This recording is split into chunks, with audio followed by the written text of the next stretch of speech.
Be? Be? Ayos po, kuya. May itatanong ko sana kung pumasok na ba yung pinadalang pera ng asawa ko sa'yo? Yung asawa Sabi niyo kasi po? niya sabi kasi niya may pinadalang pera daw. Sa anak ko, pumasok na ba? Kasi may ginagawa yung anak ko, ako na lang sana yung kukuha ng pera. Paki-check mo naman kung pumasok na yung pera. Busy kasi yung anak ko, kaya ako na lang yung nagpunta dito. Teka Sabi ko lang ako po, na lang check yung ko lang po. kukuha. Hindi ko pa po kasi tinignan kung dumating na po yung padala niya. Saglit lang po. May ibibilin kasi ako, kaya ako na lang yung kukuha dun sa padala niya. Saka may ginagawa yung anak ko, sabi ko ako na lang May yung bibilin kukuha. po kayo. Oo. Sige po. Saglit lang po, kuya. Check ko lang po.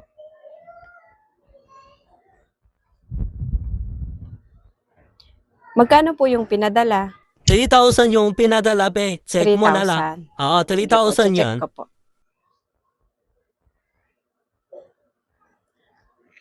Dito na, kuya, pumasok na. May nag-send ng 3,000 sa akin. Dala niyo po yung yung reference number. Wala akong dalang reference number kasi yung reference number nandun sa anak ko sa Ay, kuya, cellphone hindi niya. po pwedeng ganon. Kasi kung kayo po yung kukuha ng padala, kailangan dala niyo po yung reference number. Katunayan po na pinapakuha po sa inyo yung yung padala na to. Kasi hindi pwedeng sinabi lang nung anak niyo na nagpadala na yung mama niya, pwede niyo nang kunin. Hindi pwedeng ganon.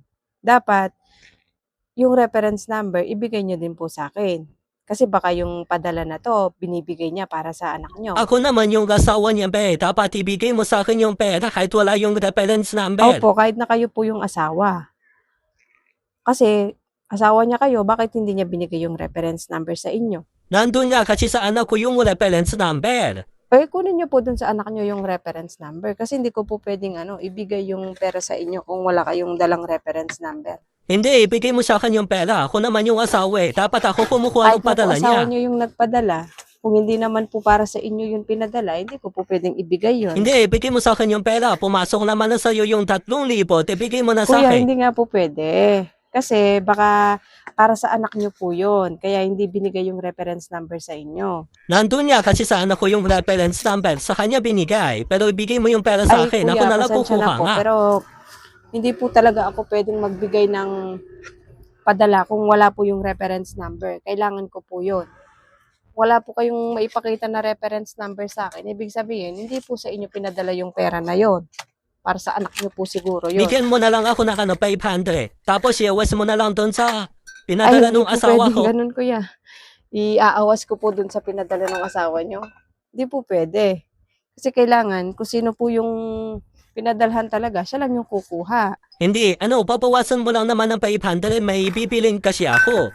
Ay, Ilas mo pasensya na na lang. po, kuya, pero hindi ko po pwedeng ibigay talaga yung pera sa inyo. Pasensya na po.